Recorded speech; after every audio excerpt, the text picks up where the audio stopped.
Hi everyone, welcome to Liz's Scrappin' Studio. I am an independent Stampin' Up! Demonstrator, and we've had some changes, or there are some changes coming.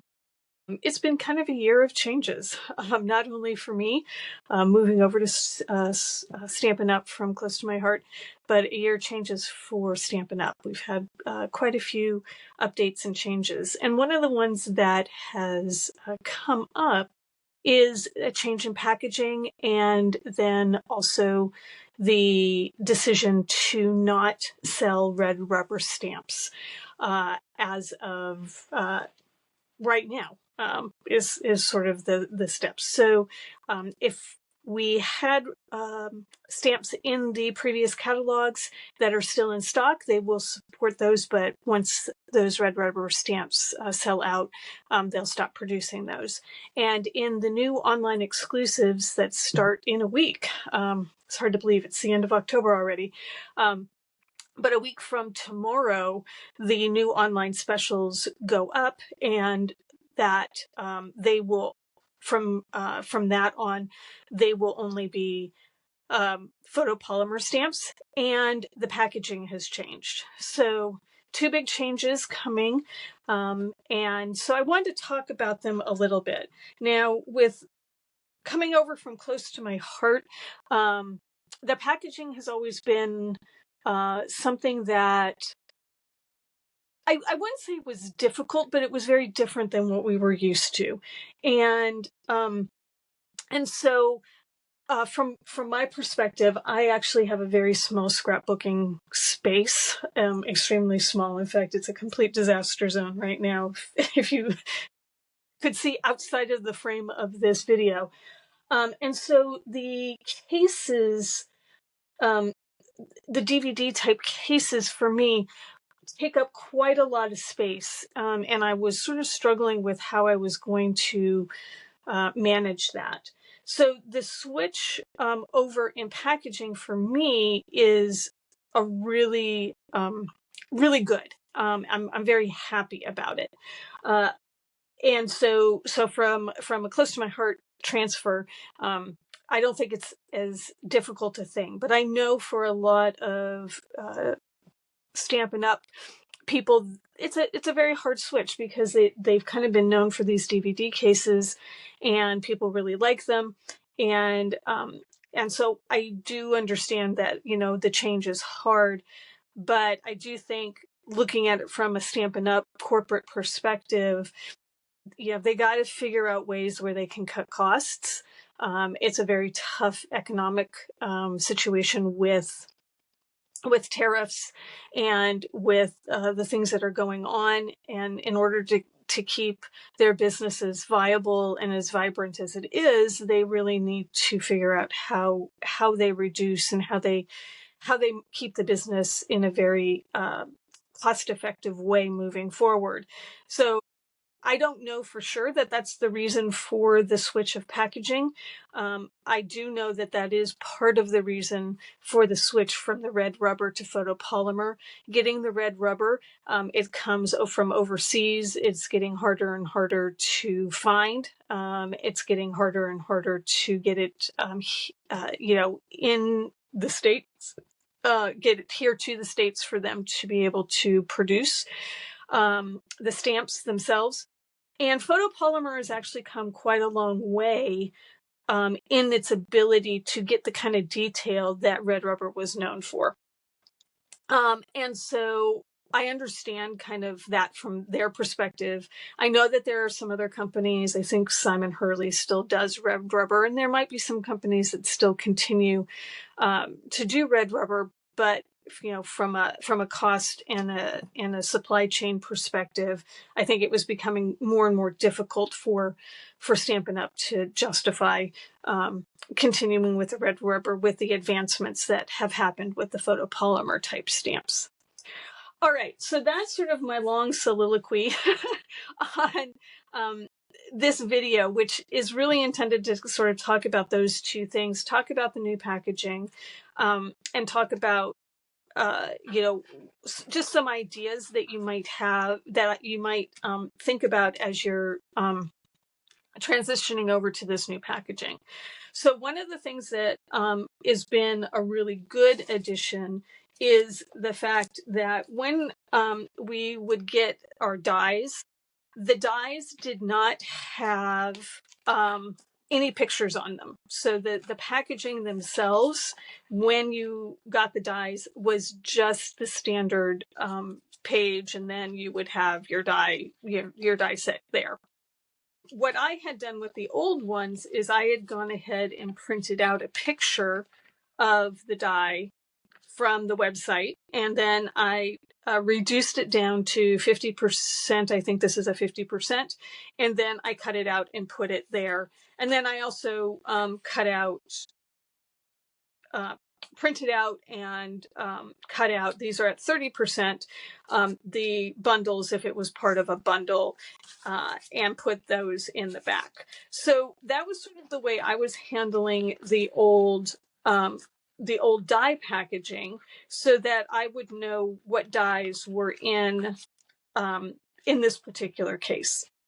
If the size didn't fit in my space, the container that I have, like the Christmas greenery, then I would transfer it to a sleeve so that I could put all the dies on the sleeve and it would fit in the box that I have, which I'll show you in a minute. So in this case, I could put this in here. I didn't really worry about it, but again, that was how I was handling it, because we were getting all different sizes for the dies. So in this transition over to the new packaging, all of the packaging is going to be this standard packaging. So it's all going to be, and we're just going to go ahead and measure this. It's all going to be about 5 and 5/8 by 9. So the dies and the stamp sets are all going to come in this standard packaging. Again, from a cost perspective for the company, this means that they don't have to have all these multiple size packages. They don't have to buy certain levels of what would be, more of that square packaging versus the rectangular packaging versus, the embossing folders all have different packaging as well. So it reduces down the packaging that they need to keep as an item that they need to purchase by standardizing most of the things to this new packaging. And then for us, then it just makes it very simple for us to keep things together. So, like I said, the old packaging, I would print out the dies so that I knew what was in this traditional labels die set. The new packaging is going to have a picture there for you, which I think is absolutely fabulous. That way I don't have to do this printout. I don't have to worry about it. I can just look at the front of the packaging and I can see the dies that are part of this. The other nice thing about the new packaging is this has, and I don't know if you can see this, this has a flap that you had to fit and fold over. I don't know if everyone did that. I don't know if some people, that didn't work, right? To put the flap in the slot. So you kind of had to do this, and I don't know, it was just more difficult.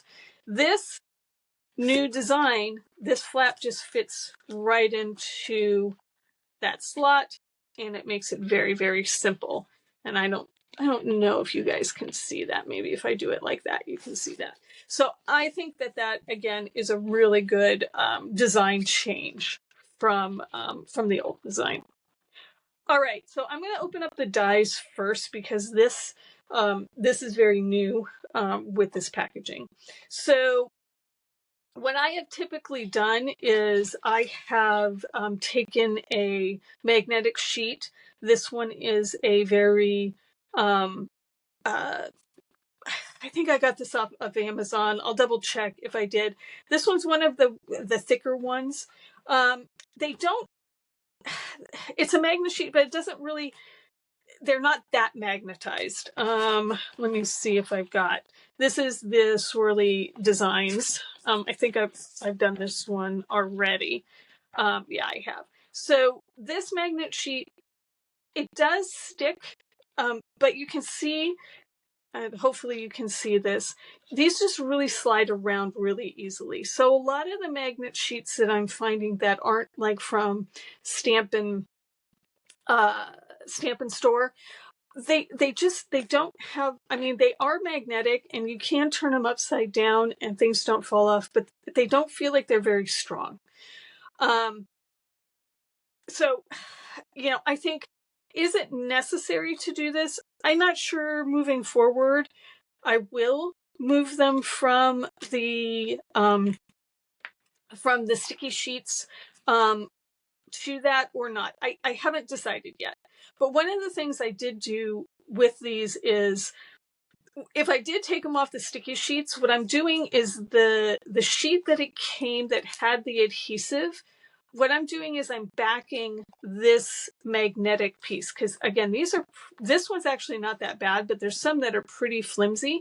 This just feels like it gives it more stability. And then that way I don't have to worry about that adhesive. I don't have to throw this away. I can use it in this packaging, and I can again create a little bit more foundation for that magnet sheet.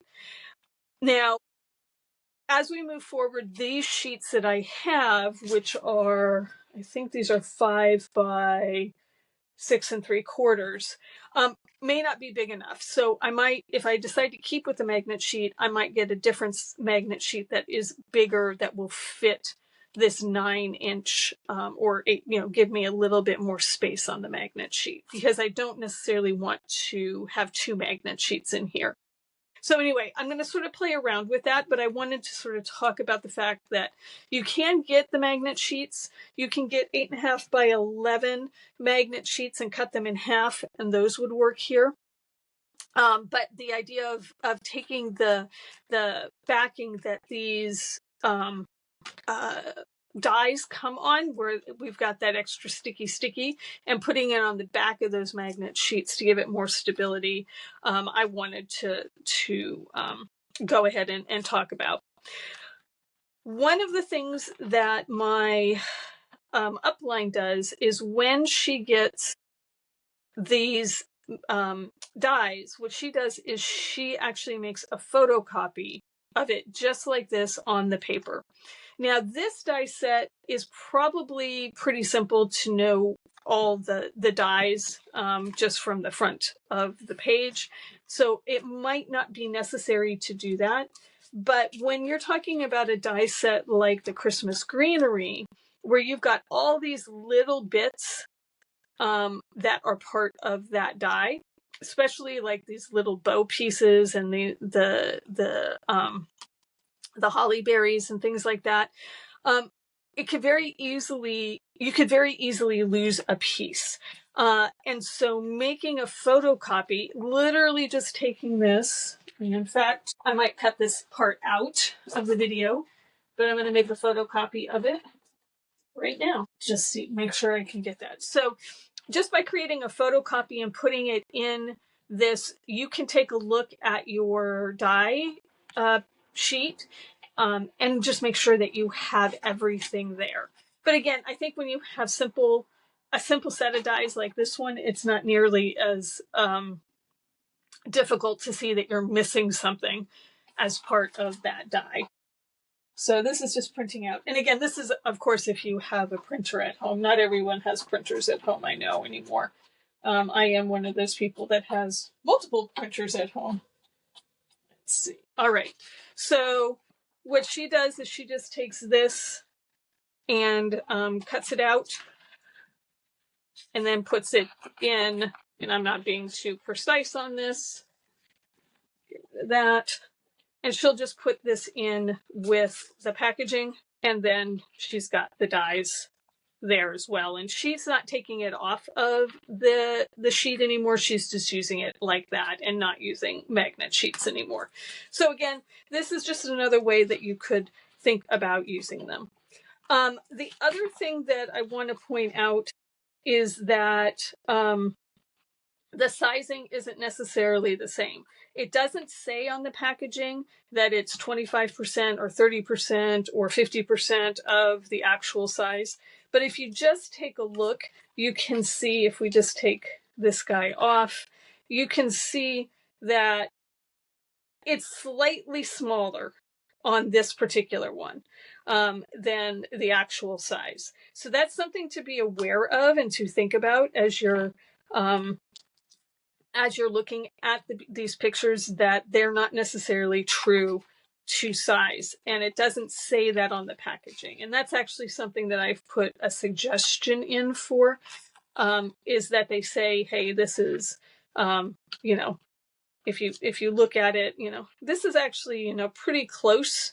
This one I would say is 95% of the size, right? It's very, very close to the size of these pictures on this page. All right, so that's dies, and whether or not you want to use magnet sheets or not. So we'll put this guy away. All right, so that's the first piece. The second is talking about the stamps themselves. And so now that we're moving to all photopolymer, and all the packaging is going to be this standard packaging, you there's some things that you might want to think about. So I picked these 3 stamps from the new catalog. And the reason I picked these is I felt like, well, first of all, I liked all of them. But secondly, I really felt they were a good representation of how detailed the photopolymer stamps can get. Especially the animals here, you really can get some really great detail with photopolymer, which I think is one of the bigger concerns about going away from red rubber. So again, packaging, really simple. The stamps themselves are backed with, and this was an idea from Kellyanne Crafts. She's on YouTube, where she actually adhered the heavy plastic side of the stamp to her case, or to her insert, and then she stamped on the other side, and then put the lighter plastic, the one that we tend to lose, the lighter weight plastic that goes on top. She adhered that to the other side, and so when you close it up, you can easily take off that plastic. You can use your stamp, right? And then you just set it down on its picture on the other side, and if you close it up, then it goes right back where it belongs. I haven't decided if I'm going to do this with all of my stamps or not.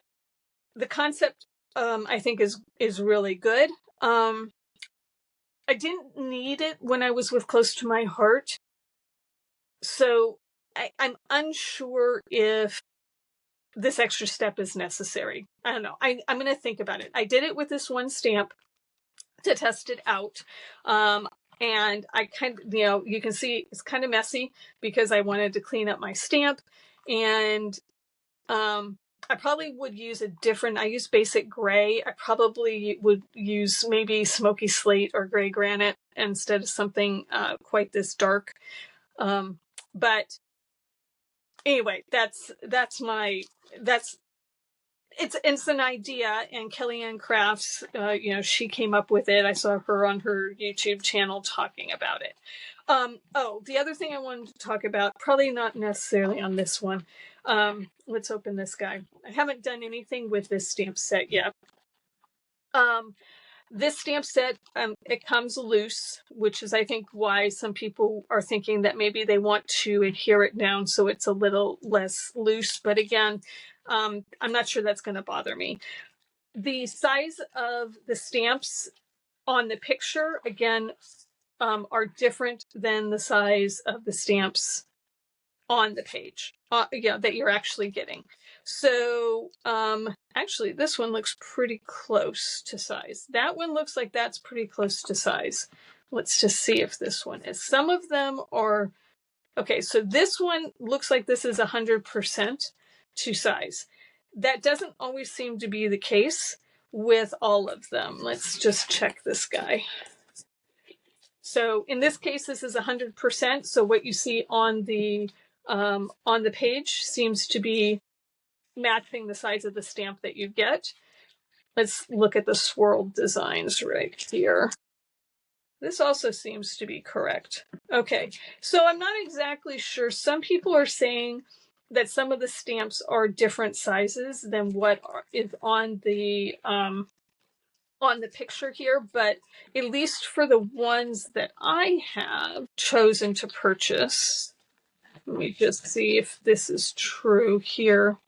These look pretty true to size as well. Yeah, let me do that. Yeah, this is true to size as well. Pretty close to true to size. This one's just a little bit bigger, but that's pretty true to size to me. So again, I would just double check when you're looking at it. Double check that the pictures are matching the size of stamps. It's just been something that I've heard people talk about, saying that the pictures are bigger than what the stamps are, but I'm not seeing that as being the case with the examples that I have here. All right. So the last thing that I wanted to sort of talk about, or not the last thing, but one of the things, I was going to go ahead and take one of these guys, and I was going to stamp, and I was going to see if I do. I've got a little card here that's not too dirty. So when you are stamping with photopolymers, there are two things that maybe you hadn't been doing or you didn't know you should do. But when you use a photopolymer, there is a residue left over from the manufacturing process. And so if you rough it up just by rubbing it on your hand or using an eraser, it takes off the shine that is on it from the manufacturing process. So that really helps. I haven't seen it as much of a problem with Stampin' Up stamps because the pads are a different type of pad. If you have a felt pad, if you use any of the Stampin' Spots, those are felt pads. You really need to season, is what we call it, which is, essentially taking off that manufacturing coating.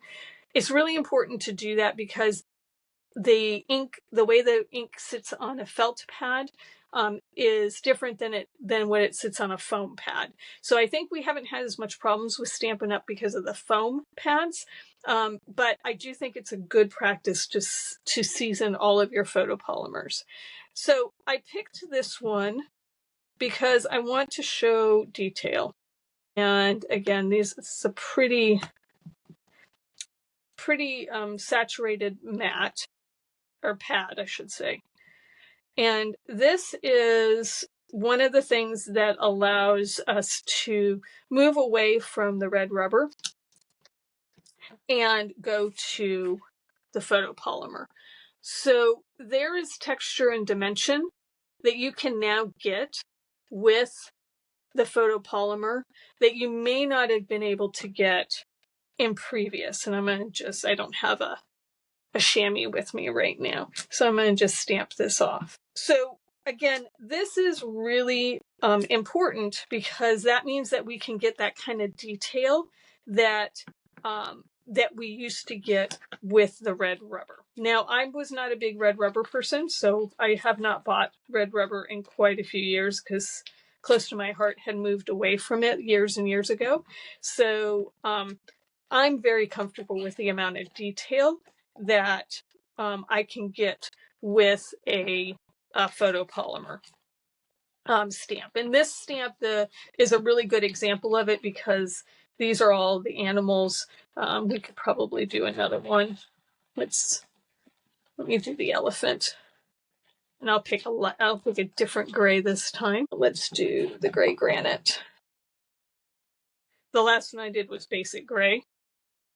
Again, I'm going to go ahead and season it up. I'm just rubbing it on my hand just to get it off of the get some of that off, tap it into the gray granite. We'll stamp this guy. So look at the detail that you get with photopolymer. This one's actually even better than the panda was. If I did the panda probably in a lighter color, it would have shown up a little bit better. And I may have over inked the panda as well. Looking at it, I think I might have over inked it. Again, just have to be a little bit careful about that. So again, the detail that you can get with photopolymer now, I think is also another reason why Stampin' Up! Felt comfortable that they could move away from the red rubber and the other issues that red rubber was causing them from a business perspective. Okay, so now I think I've gone through the main things about the stamps, the main things about the dies. The only other thing that I was going to mention is about storage.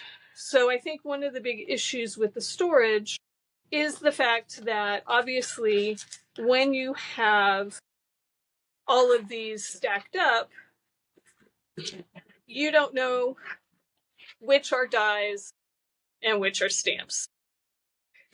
That's one of the things that people really liked about the DVD cases, is that you got to see the pictures, you got to see the names and all of that. Again, coming from close to my heart, I'm not as concerned about that. I didn't have that for the many, many years I was with Close to My Heart. And so from my perspective, I'm not as concerned about that. So I don't have a good solution for it. I have been putting most of my dies in this bright room storage fridge pantry bin that is 14 3/8 by 6 7/8 by 3 15/16. Kind of weird numbers, but really it's been the length and the width, which is 6 7/8, that really worked for me for the majority of the things that I did. It fits my 6 by 6 papers as long as I don't put them in special envelopes. It fits, all of these ephemera pieces, and it fits the standard die packaging that we had. What it doesn't fit is the dies that came in this larger packaging, which is 6.5 by 6.5, probably 6.5 by 6.5. It's too big for that. These are just slightly too big. So this has worked really well. So if I take some of this stuff out, because this is very, very full right now, this new packaging, and I'm going to turn this because I'm not sure I'm showing everything. This new packaging fits very well in this box, right? I've got some room, I can move things. And then what I can do is I can create tabs where I can put, these are the stamps, these are the dies if I want to do that. Or I can put tabs at the top that tell me that this is the outdoor adventure, and I can put these two together like that. But again, from my perspective, I'm used to flipping through and looking for things. So this is going to work out just fine for me because that's how my brain's already working, having come from Close to My Heart. So I do think that's going to be the biggest adjustment of going to this new packaging. But I really like that I can fit a whole lot of those stamps and dies in the same place. And it makes it a lot easier for me from a storage perspective when I move them out of this storage, which is usually, these are the current things that I'm working with. If I move them into my long-term storage, I'm not taking up as much space. The other thing is I do have a elf cart, and these do fit in that elf cart. I don't know which one it's called. I don't think I have it on my paper anymore. But it's a cart that has slide out bins, and I can link that below. So if anyone's interested, these do fit in there as well, which is what I was storing my close to my heart stamps in previously.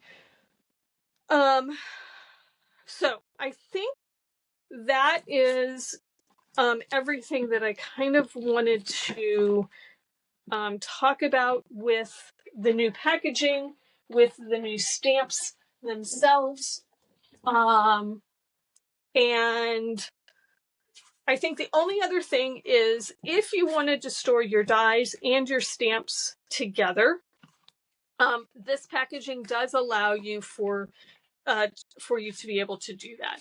So what I would recommend that is if you decide to do that, I would do it like this, where you've got the die on one side and the stamp on the other. And you can see that that fits very well the two together. And then you can put this off to the side and save this for something else. I'm not sure if I'm going to do that or not yet, because Stampin' Up! Has so many more dies that don't match the actual, like, obviously the deer and the trees and the wolf all match, but all the rest of these are sort of extra. So I'm just not sure if it makes sense for me to store them together or to store them separately at this point. I'm going to just have to wait and see how that might work out. But again, that is another option that this packaging does allow you to store them together like that. I also do feel like there is enough space in here if you die cut extra pieces, kind of like what I have for the Christmas greenery, that you would have space to store those in here, and it wouldn't be difficult to get them in and out of the packaging. All right, so hopefully that has answered a few questions, given you a few ideas about how I'm thinking about storing, how I'm thinking about the new packaging, what I think about the photopolymer only option, and has made this transition. It's probably still not going to be easy for a lot of people, but maybe give you a new way to think about how to make this transition yourself, and how storage might change for you. Again, my bright room container was from Target. It was in the refrigerator section. I would say make sure that you take, if you're going to get new storage or if you're going to see what storage is going to work, make sure you take this with you to try it out.